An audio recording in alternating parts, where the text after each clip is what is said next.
बिस्मिल्लाहिर्रहमानिर्रहीम। I am Mohsin Raza from horizon college Chakwal.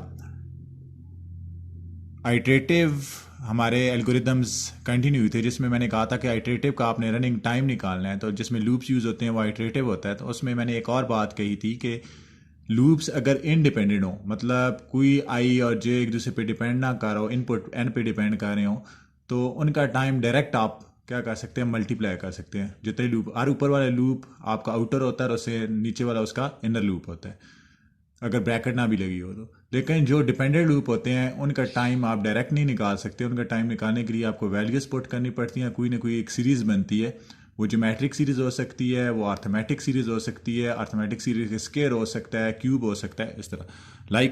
मेरे पास एक एल्गोरिदम ए है और मैंने कहा int I J K N N for I equal to 1 I is less और equal then N I plus plus. मतलब आई तो मेरा ज़ाहिर बात है जितना एन है वहां तक जा रहा है, मतलब आई इज लेस और equal then n, n input है, और जे उसका इनर लूप, और j equal to 1 j is less और इक्वल देन आई। अब देखें तो जे आई पे डिपेंड कर रहा है, मतलब जितना जे आई ने चलना है इतना जे ने चलना है, लेकिन आई आउटर है, जे उसका इनर है, लेकिन जे से इनर भी एक लूप है, वो के है, के इक्वल टू 1 के इज लेस और इक्वल देन 100 और के प्लस प्लस। अब अगर देखें तो इनमें डिपेंडेंट लूप कौन सा है, इनमें डिपेंडेंट लूप जे वाला है, जो किसके ऊपर डिपेंड कर रहा है, जो आई के ऊपर डिपेंड कर रहा है, ठीक है। लेकिन के वाला जो लूप है वो जे का इनर लूप है, तो के ने हर दफा 100 टाइम्स चलना है, मतलब वो कांस्टेंट टाइम चाह रहा है, मतलब के इक्वल टू 1 के इज लेस और इक्वल देन 100 हर दफा इतना। लेकिन आई जब 1 चलेगा तो जे भी जारी बात है, जे ने भी कितना चलना है, आई तक चलना है, जे भी 1 चलेगा, और के उसके अंदर 100 दफा चलेगा। तो इसका आप टाइम डायरेक्ट नहीं निकाल सकते। इसका टाइम निकालने के लिए मैं वैल्यूज पुट करता हूं। मैं कहता हूं आई इक्वल टू 1, जब आई 1 था तो जे भी उसमें 1 टाइम चला। तो अगर आप देखें तो i equal to 1 I is less और equal than 1, j equal to 1 j is less और इक्वल देन आई। तो इसका मतलब i equal to 1 j equal to 1 और उस के कितना चलेगा, के उस एक जे के अंदर, मतलब जे एक टाइम चला उसके अंदर 100 दफा आपका क्या चाह रहा है, के चाह रहा है। फिर जब आई आपका 2 होगा तो जे ने कितना टाइम चलना, आई टाइम चलना, तो मतलब जे भी 2 टाइम चलेगा। उस जे 2 टाइम के अंदर के ने कितना टाइम चला, जे एक दफा 1 टाइम चलेगा, उसके अंदर 100 दफा, जे दूसरी दफा 2 टाइम चलेगा, उसके अंदर 100 दफा के चलेगा। तो इसको मैं कह सकता हूं 2 मल्टीप्लाई 100, ठीक है। फिर जब आई आपका 3 होगा तो जे ने कितने टाइम चलना है, आई टाइम चलना है, मतलब जे ने 3 टाइम चलना है, लेकिन उस जे ने, उस के ने उस कितने जे के अंदर 100 दफा चलना है, एक दफा 1 के अंदर, फिर 2 के अंदर, फिर 3 के अंदर। तो इसको मैं कह सकता हूं 3 मल्टीप्लाई 100। तो सो ऑन, ऐसे पहुंचता पहुंचता अगर मेरा आई चला जाए एन, तो जे ने कितने टाइम चलना है, एन टाइम, के ने कितने टाइम चलना है, उस एन के अंदर 100 टाइम आपका के ने चलना है। तो ये आपकी एक सीरीज बन गई है। इसको अगर मैं लिखूं तो मेरा ओवरऑल टाइम क्या बनता है, 1 multiply 100 plus 2 multiply 100 plus 3 multiply 100 so on plus N multiply 100। और इसमें से अगर मैं कॉमन ले लूं 100 तो मेरे पास आता है 1 plus 2 plus 3 plus so on up to N. और ये अर्थमेटिक सीरीज ऐड हो रही है, तो इसको मैं कह सकता हूं N into N plus 1 divided by 2। ये फॉर्मूला होता है आपका N into N plus 1 divided by आपका आ गया 2।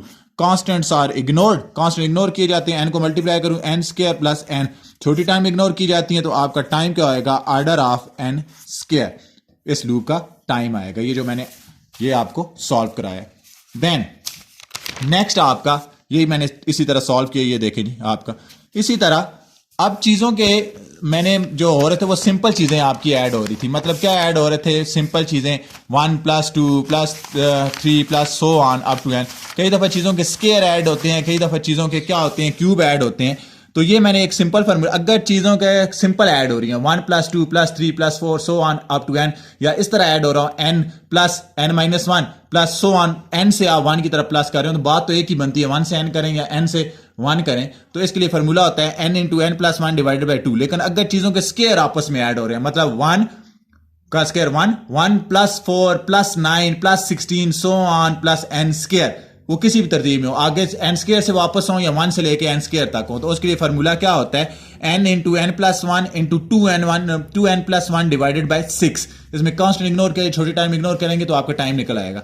लेकिन अगर चीजों के क्यूब आपस में ऐड हो रहे हो, मतलब 1 plus 8 plus 27 plus 81 so on N cube, किसी भी फॉर्म में 1 से ग्रेटर या ग्रेटर से पीछे 1 एन क्यूब से वापस आ जाओ, तो उसके लिए फॉर्मूला होता है N square into N plus 1 का होल स्क्वायर डिवाइडेड बाय 4 होता है जी। इसके अलावा अगर कुछ हो जाए, मतलब कि चीजों की 4 पावर आपस में ऐड हो रही है, मतलब 1 plus 16 plus 81 so on plus n की पावर 4। तो उसके लिए आप ये स्केयर वाला फार्मूला लगाएंगे और इसका होल स्केयर लेंगे, क्योंकि फिर हमने फार्मूले को इससे रिलेट, बेसिक ये 3 आपके पास फार्मूले होते हैं। देन मेरे पास एक नेक्स्ट एग्जांपल है, for i equal to 1, for i equal to 1 और i इज लेस और equal then n i plus, मतलब i तो मेरा n इनपुट पे डिपेंड कर रहा है, लेकिन j क्या है, j equal to 1, j is less और equal than i square, j ने कितना चलना है, i के स्केयर के, मतलब j डिपेंड कर रहा है i के स्केयर पे, इसका मतलब j is depended on i, तो इसकी मैं वैल्यूज पुट करके मैं इसका निकाल सकता हूं। Then k equal to 1, k is less और इक्वल देन n बाय 2 और k प्लस प्लस। देखें तो इनमें से एक डिपेंडेंट लूप है, that is j, that depend on i, but k जो है वो डिपेंडेंट, वो इनपुट पे डिपेंडेंट है, वो n पे डिपेंडेंट है, मतलब k ने हाफ चलना है, अगर n आपका 10 है तो k ने 5 चलना है, n आपका 20 है तो k ने 10 चलना है। सो इसके लिए मैं वैल्यूज पुट करके निकालूंगा, वो किस तरह कि जब i 1 है तो उसके अंदर आपका j चाह रहा है जी 1 का स्केयर 1 टाइम, ठीक है जी, और k कितना चाह रहा है, k उस एक j1 के अंदर कितने टाइम चाह रहा है, n बाई 2, उसने चलना ही n बाई 2 है जी, हाफ चलना है जितना इनपुट होगा।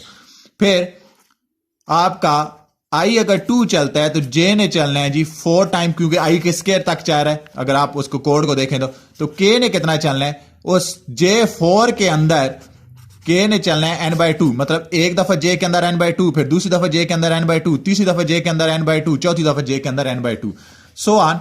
जब i 3 होगा तो j ने चलना है जी 9 टाइम, तो k ने कितना चलना है जी 9 j के अंदर n बाई 2, मतलब इसने हर दफा n बाई 2 चलना है, लेकिन j 1 टाइम आया तो फिर n by 2, 2 time n by 2, so on, इतना सो ऑन। इसी तरह चलते चलते मेरा i पहुंच गया n तक, तो j कहां तक चल सकता है, n के स्केयर तक।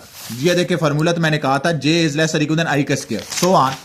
देन तो k कितना चलेगा जी, उस n स्केयर के अंदर चलेगा n बाई 2, इसने चलना n बाई 2 है, लेकिन j ने इतने टाइम चलना है। सो मैं इसकी एक सीरीज बनाता हूं, 1 plus 1 multiply n by 2 plus 4 multiply n by 2 plus 9 multiply n by 2 plus so on n square multiply n by 2।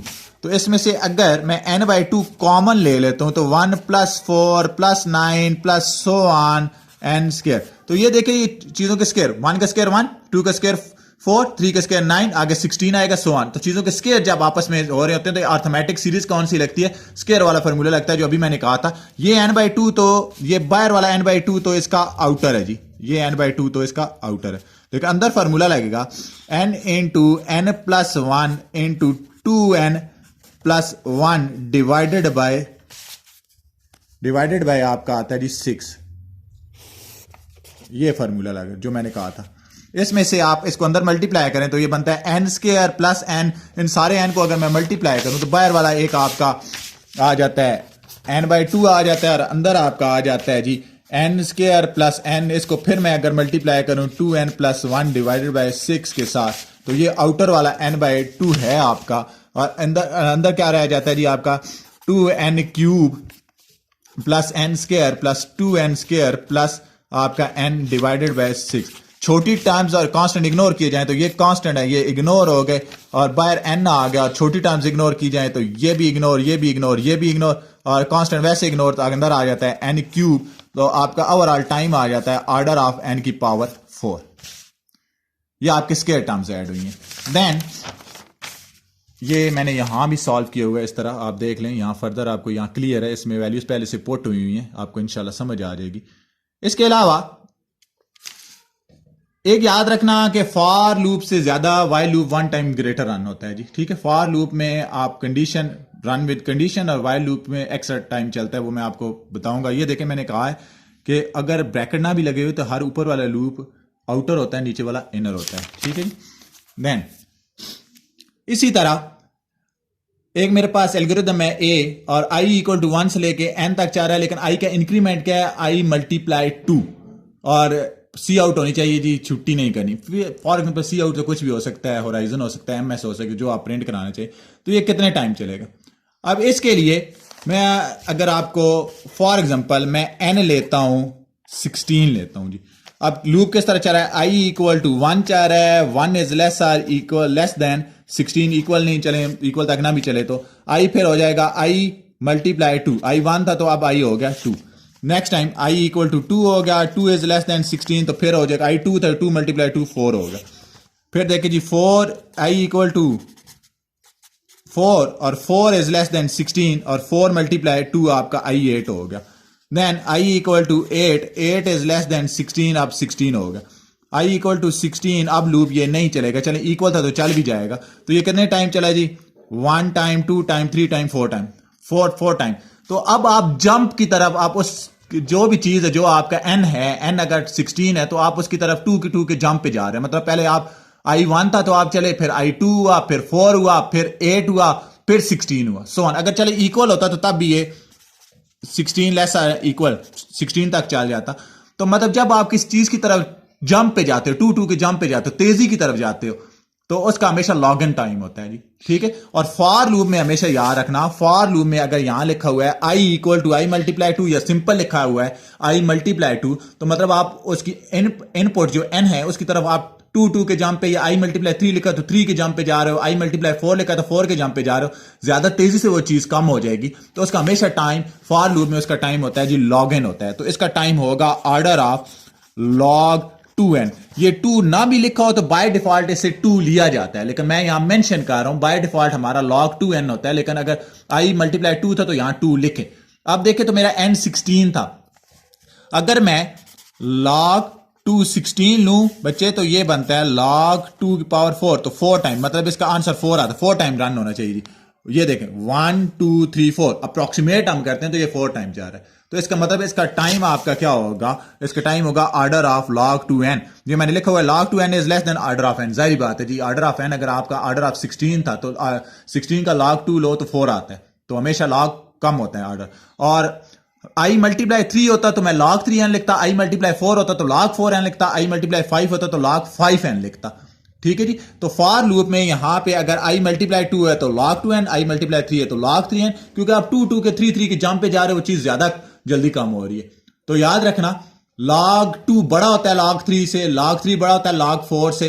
जिस तरह log बढ़ता जाता है उस चीज की वैल्यू तेजी से कम होनी शुरू हो जाती है। होपफुली आपको समझ आई होगी। इंशाल्लाह फर्दर मैं मोर एग्जांपल नेक्स्ट वीडियो में अपलोड करूंगा। अल्लाह हाफिज।